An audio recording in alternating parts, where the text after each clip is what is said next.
She, man, we came to her and told her we wanted for the county to take on the Stepping Up initiative. She said, okay, Bill, and they signed up. The Stepping Up initiative is about coordinating services and treatment inside the jail and outside the jail as well, and making all those systems come together and work, because it works if we work it. And so she wasn't able to make it today, but she sent another one of her powerful partners to accept the award. This award is to Commissioner Helen Stone for her tireless efforts. She's down in Atlanta fighting for us to get our own crisis respite center here. And this lady who's accepting the award for her is Elaine Longwater, and she did all of the media for the Opening Doors to Recovery Project and all those fancy slick videos y'all see of me on TV. She did those as well.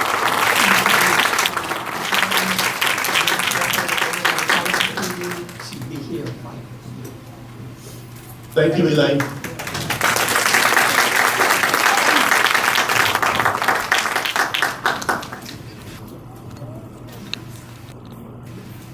And so, Star studying, huh? yep. And so this next guy, you know, he changed the paradigm for me, man. I was in recovery. You know, I don't know how many of you guys have done classes or interactions on cultural competency. And I don't know, when you look at cultural competency, I've been in a lot of cultural competency trainings. Everybody's looking to see what everybody else's defect is. I don't know if you've ever done a cultural competency training by yourself with your God, with looking at yourself in the mirror, so that you can see yourself. I don't know if when you look in the mirror, do you see yourself? But that's your personal business. I look in the mirror for the first time in my life, I see me. And I don't run. I always run. Sometimes I dump, but I don't run. When I met this gentleman, I was starting to change my belief about the concept. I realized that you gotta separate people from the concept. Because if you don't, you're gonna fall into that crack called prejudice at some point. Because your history is gonna show up. And your historically significant thinking and behavior is gonna show up. And it's gonna impact you. So I met this gentleman, and he is was a law enforcement officer. And I remember I sat down and I started talking to him. I said, man, this is a nice guy. And when I prayed with him, I said, this is a really nice guy. I said, man, I could learn about being a good man from this guy. And we talked about creating systems. We partnered with the Open Door to Recovery system, where we test piloted a program so that we could enroll people that were in our services, and when they interfaced with law enforcement, not only would the law enforcement officers get the information, but we would also get the information, and we could meet them in the field and create a diversionary concept that would keep you from a lot of things and keep them from a lot of things and keep change in a lot of things. Now, what did that mean? That meant that law enforcement had to change the paradigm. They gave us access to a portion of the GCIC system. We had to navigate legal entities to create this possibility. It also meant that I had to get out of my bed anytime you did something really crazy. I can use the word crazy because I'm a person in long-term recovery.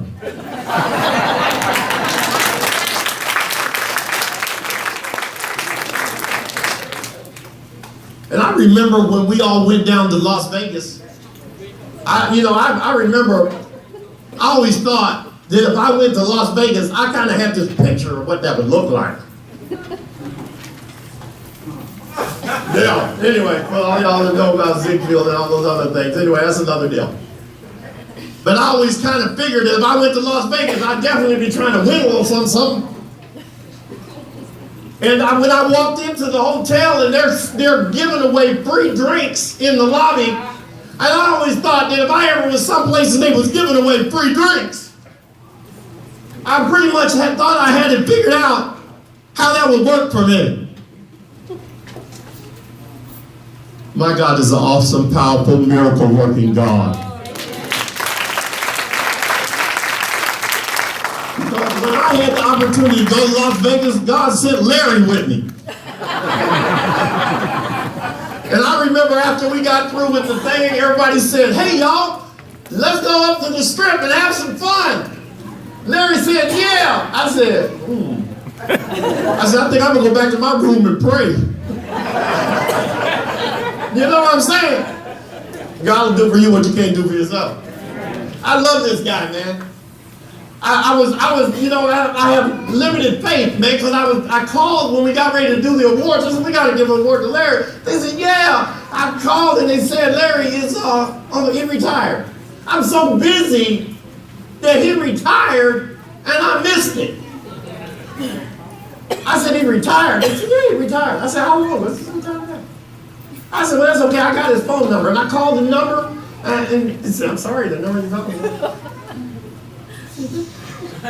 So then the first thing I did is call Nora. Nora, where's Larry? I said, I don't know where Larry is. Yeah, okay.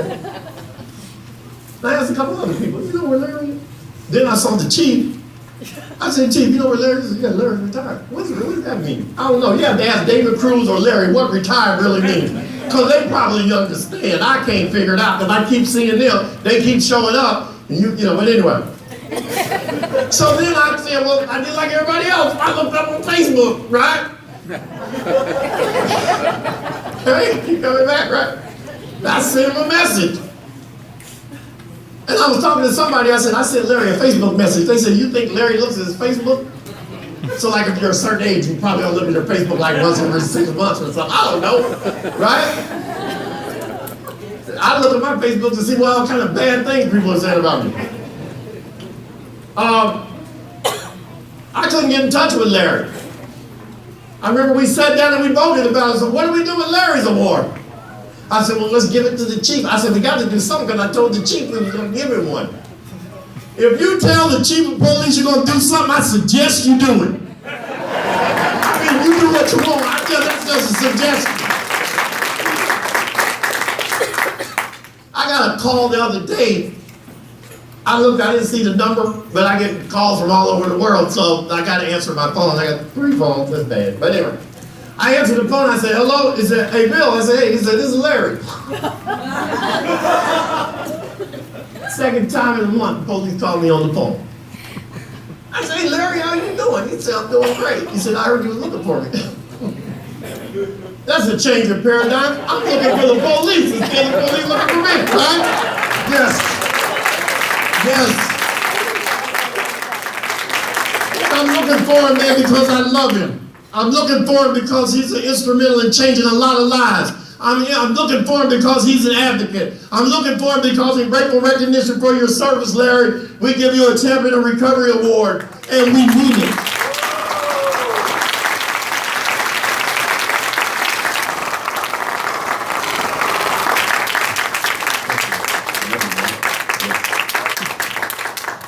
Good morning. This is such an honor, and I am humbled to be here with you, but I'm with family, so it's not anxiousness at all that I feel, but a sense of pride and a sense of family. You know, this started, I guess, 10, 12 years ago when I was a new captain in patrol over in the Central Precinct, and Diane Reeder called me and said, hey, we'd like for you to go to Birmingham to learn about a concept, a program known as CIT. And I said to Diane, I don't have time to do this. I got a precinct to run. You know, I was focused on law enforcement. I was not focused on recovery. In that time, we brought CIT to Savannah and to Southeast Georgia. And we have been very, very active working with many of you to make this day a reality. I give thanks to God. I give thanks to people like Diane and Nora and so many of you and Bill. We've had some great times together. For the record, there was no drinking and no gambling in Las Vegas. I did eat a meal that the guy on TV, I can't remember what that's called, some big huge meal, and I think we got photos of that. That was my only advice. But I'm retired, but I'm not done. I have an opportunity now and been teaching about 10 or 12 years at Armstrong Atlantic State University and South University, and I have some bright young minds who sit in my classrooms that I'm able to share the challenges that we face. And as a result of that, I've been able to turn several people on to Diane, people who within their own families have had challenges dealing with different types of illnesses. And within my own family, Diane and Nora know over the years we've been addressing that as well. I'm retired, but I'm not done. Just before Thanksgiving, and I shared this with the chief, God said to me, come on, I've got something else for you.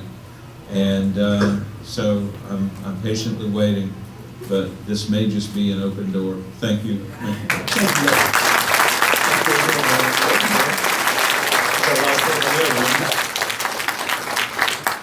And thank you for all those people that sent me texts to tell me to change the slide. That's what you call technical support. That's right. This next lady, man, she has tirelessly fought for us all. There are some people sitting out there that look real good, and we look real good because guess what, man? She kept coming back. She kept coming back to the jail to get us out. She kept going to the jail and visiting us when we didn't have any money. That's right. So put your hands together anyway, right?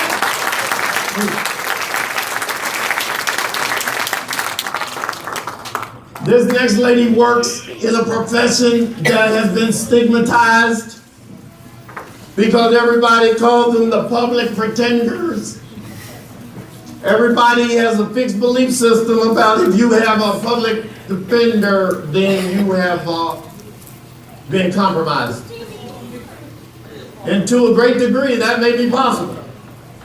But any time that you use absolute permanent language and classify everyone in one category, not only are you a victim of your own single story, but you have just discriminated against them like you have been discriminated against before. Remember I said that. And I'm not the chief, but my name is Bill, and I'm a person in long-term recovery. Yeah.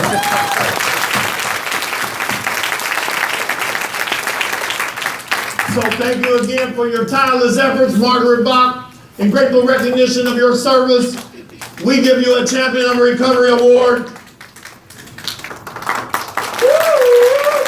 Yes. And we thank you.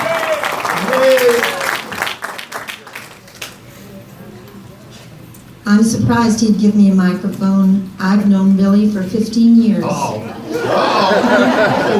I've probably known him longer than any of you. And I remember the first day I met him. I'm going to tell, Billy. I had just moved to Savannah, Georgia. And I had a lot riding on being here. I was an older individual who took the law exam late in life and passed and decided that I wanted to live in Savannah, Georgia. It seems that God had a lot more than just practicing law in mind for me, and I'm glad that he did. I believe that he has me right where I belong. I enjoy fighting hard for my clients. I enjoy seeing them lift themselves up and change their lives, and I've seen it over and over and over again. Billy is a perfect example of what I've dealt with in terms of watching people change their lives. When I met him, let me tell you what happened. I just moved in my apartment. I was getting boxes ready to put in the dumpster in the back alley. I was on Perry Street and I had a bottom apartment. I got all these boxes together, I was carrying them out, and I come around the corner and I see somebody half in and someone half out of the dumpster. And I'm hearing my mother say, in my mind, I'm hearing my mother say, turn around, go back, don't talk, Margaret, don't say anything, just get out of there as quickly as you can. And instead, I walked up to this half person that was half in and half out of the dumpster, and I said, "Excuse me, what are you doing?" He pulled himself out, he looked at me. I mean, he really looked at me. And I knew I was a target right then, okay? And he says, "What the blank do you think I'm doing, lady? I'm dumpster diving."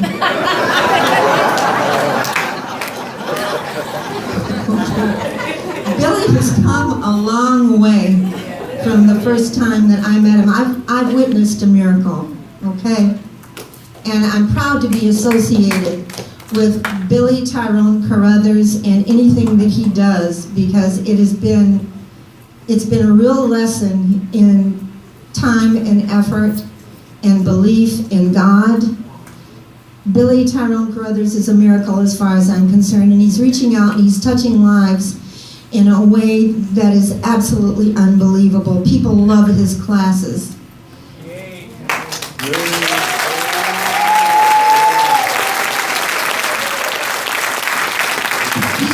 closing in on me now. I know what he's trying to do. He's trying to take the mic from me. And I have a little something written here that I would like to share with all of you. I want you to know that this is a memory that I'll take into eternity with me.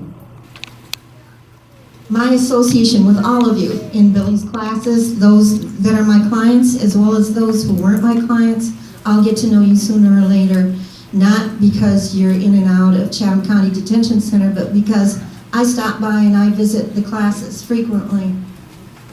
I want to see what's going on, and I enjoy the consistency and the success of this particular class in particular. I'm wondering if you realize how each one of you and everybody in this room today is contributing to changing the face of mental illness and the way those who come after you will be treated and understood. What's happening here in this room today is history. Know that I would be surprised if somebody doesn't write a book or make a movie about what's happening right here in Savannah, Georgia, in terms of mental illness and the way that the things are changing in terms of how people are treated, the types of programs available. When I first got to Georgia Regional, or not Georgia Regional, when I first got to Savannah, Georgia, Georgia Regional was the only game in town. All of a sudden, all these little satellite programs starting popping up, and I've got a place that I can actually refer some of my clients to. And that is a luxury that I didn't have before. Billy is right smack dab in the middle of it. Nora is right smack dab. Diane Reeder is right smack dab in the middle of all of the change that's going on. And it's phenomenal. I'm so, so proud to be privileged enough to know each one of you. Thank you very much. Thank you very much. And I just want to make a quick announcement. This is state property, so we can't smoke on this property. So just everybody can hear the sound of my voice, please raise your hand, because I get confused easy. Thank you, thank you, thank you, thank you. See, that lets me know that I'm not alone. Thank you. This next lady, wow. CSB's shake, you quake when she calls him on the phone, not even the comes up person. Captains of industry, lift your